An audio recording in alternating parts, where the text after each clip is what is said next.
Good morning. How are you doing? It's Crystal. So, just sitting here and kind of like reflecting on certain things.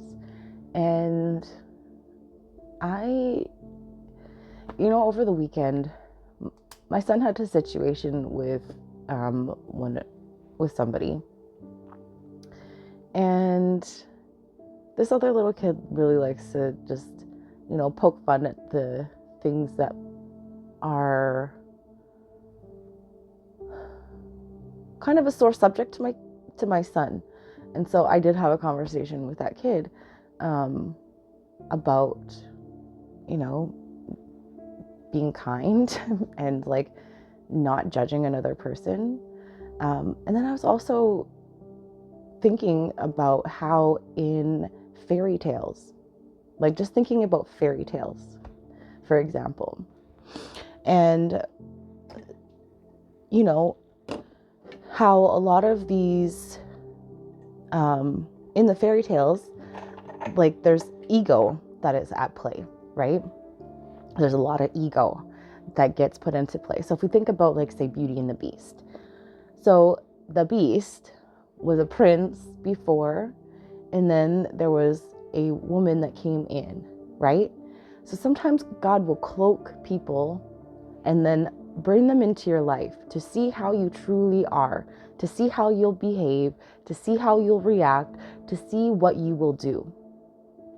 And I think that's exactly what's happening. If you're that person that is that catalyst, that walking tower moment, I also know, like, my son is, oh my God, like this past weekend it was interesting. It was a doozy. It was an emotional fucking doozy. That is for damn sure. But you ever wonder how your kids are going to be like? Myself and their dad are very, very different, right? Like, I am a very open and communicative person naturally, to the point where, yes, talking got me in trouble a lot, but and then their dad is the silent treatment. He's the will not say anything, will never open up, will never doesn't show very much of anything. And so my son had the opportunity this past weekend actually to speak up for himself to his dad. And the way that he articulated it, the way that he spoke, I have never been more proud and so sad and upset at the same time, because he's dealing with the things that he's dealing with at 10. But also so fucking proud at like how he can vocalize and speak up for himself. And there was part of him, oh my gosh, okay, sorry. There's part of him that I know has been so down on himself because of some of the things that he's experienced with his father, not really being there, not having that connection with him, because his father's very distant emotionally. Like, you can have a person in the physical, but they are miles away, right? Like, the fact that you can just be in your own fucking world and like the whole world is going on around you, but he's in his own fucking space. And so it's hard for my son. So for many years, I've had to feel like the person that like shows up as the mom and the dad. And it has been very exhausting while their dad just shows up whenever, like, and so he's not emotionally present, because he's not even present with himself. So unfortunately, he can't be there for our kids. But yeah, so my son finally was able to like actually articulate, and the way that he spoke to him, the way that he was able to like get his stuff out. And he was so concerned. He had told me before how he feels like he can't stand up for himself. The fuck? Yes, you can, my son. And the way that he didn't even raise his voice, he was calm. He was very, very clear on how he was communicating. But it's like this whole thing. Also Mercury retrograde. I believe we're in the shadow period for Mercury retrograde as well. But there's times where, again, there's people, inconspicuous looking people that come into your life. They seem meek, mild, and that you can fuck with, right? That person that you think that you can just take advantage of, walk all over, and people will do it, right? Because you look like an easy target. Meanwhile, whole time God was like, nah, man, that's mine. That's mine. Like, she's on special assignment. He's on special assignment. Understand that. Everything that you've done, everything that you've said, everything that has been like planned out, mapped out to harm this person on assignment for you, that was supposed to help you.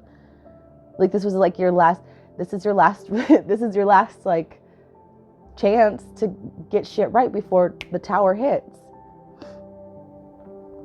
Because it would have been like something that's been happening over and over and over again. And then somebody comes in, like God is like, okay, here, you have a mission.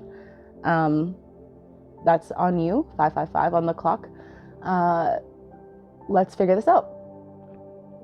Are you going to continue down the path where you, again, feel like you're so much better and bigger than everybody else, so then you treat them like little peons?